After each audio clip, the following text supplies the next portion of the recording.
চিলমারীতে বিদ্যালয় মাঠ ভরাট প্রকল্পের অর্থ আত্মসাতের অভিযোগ উঠেছে। বিস্তারিত জানাচ্ছিলেন শফিকুল ইসলাম কুড়িগ্রাম থেকে।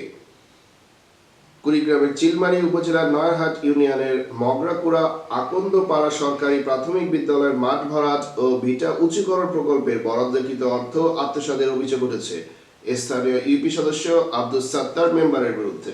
2023-24 অর্থ বছরের গ্রামীণ অবকাঠামো রক্ষণাবেক্ষণ টিআর কর্মসূচির আওতায় এ প্রকল্পের 2 লাখ টাকা বরাদ্দ দেওয়া হয়।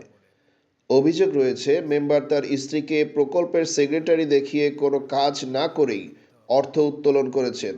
বিদ্যালয়ের সহকারী শিক্ষক মোহাম্মদ মনোয়ার হোসেন, নৈশ প্রহরী লিমন মিয়া ও স্থানীয় বাসিন্দারা জানান, বিদ্যালয়ের মাঠ ভরাটের কোনো কাজই হয়নি। অভিযুক্ত মেম্বার আব্দুল সাত্তার দাবি করেন, তৎকালীন ইউএনও ও পিআইওর নির্দেশে তিনি 30 ট্রাকের বদলে 59 ট্রাক মাটি ফেলেছেন।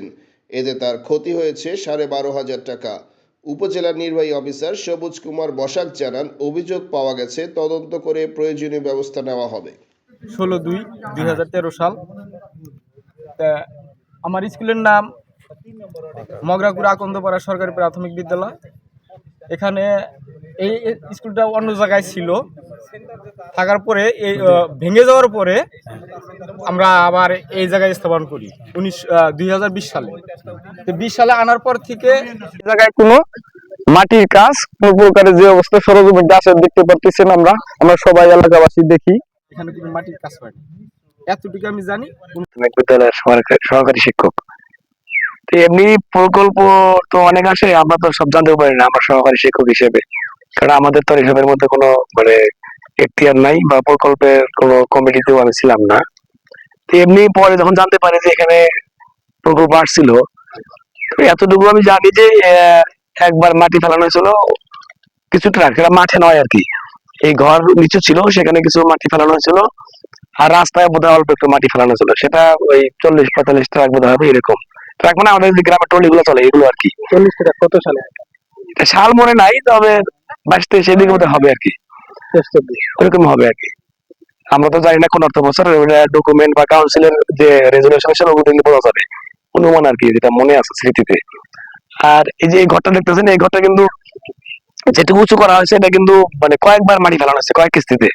যেমন এবার একটা বাজার আসলে সেখান থেকে মাটি ফেলানো, বা স্কুলে আমাদের স্লিপের টাকা আসে, সেই স্লিপের টাকা দিয়ে মাটি ফেলানো হয়েছে। আমাদের স্যার বলেছেন যে এই ঘরের কাজে ব্যবহার করা হয়েছে আর কি। তো এইভাবে কাজ হয়েছে। মাঠটা দেখতেছেন যে মাটি কিন্তু একদমই মাটি নাই। আর ওখানে ফেললেও খুব বেশি মাটি ফেলানো হয় না, কারণ 3-4 বছর ধরে আমাদের স্লিপের টাকা ব্যাপক ওখানে খরচ করা হয়েছে। তার মানে ওখানে যদি স্লিপের টাকা বেশি খরচ করা হয়, ওই প্রকল্পের টাকা কত আর ওখানে ব্যবহার করা হয়েছে, ব্যয় করা হয়েছে। ফলে ওখানে যতটুকু বোঝা যায় বা আমরা যতটুকু দেখছি যে ওই যে 40-45 ট্রাকের যে ট্রলি যেটা বললাম, অতটুকুই মাটি ওখানে পড়ছে। এর বাইরে আর কিছু জানি না এখন প্রকল্পের কারা আনছে। ওরা আসে যখন তখন পানি হয়ে যায়। পানি হয় মানে যে এই যে দেখতেছেন এখন তো বর্ষাকাল না, দেখতে পারতেন এই যে নিচে এগুলোতে পানি আটকে থাকে আর কি, বৃষ্টির পানি আটকে থাকে। আবার যখন বন্যা আসে তখন এটা প্লাবিত থাকে আর কি। আমরা অবশ্য আমাদের হেড স্যার বলেছে, বা আমরাও বিভিন্ন সময় যারা জনপ্রতিনিধি, ইউনো অফিস, তারপরে শিক্ষা অফিসে আমরা যোগাযোগ করছি, কিন্তু আসলে খুব বেশি ফল পাইনি যে এটা কাজের জন্য আর কি। মানে এর আড়ালে অন্ধকারে যদি কেউ প্রকল্প এনে মেরে দেয়, সেটা তো আসলে আমরা জানবো না, সেটা সংশ্লিষ্ট অফিস জানবে। জায়গায় মাটি ফেলাইনি, স্কুলের ফিল্ডে কখনোই মাটি ফেলেন না, আমাদের জমি যে অবস্থা আছে সেই অবস্থায়, মানে শুরু থেকেও করে নাই। না, আপনার জমি এখানে আছে? এই জমি তো আমাদেরই, জমিদার ও আপনাদেরই জমি। আচ্ছা আমাদেরই জমি।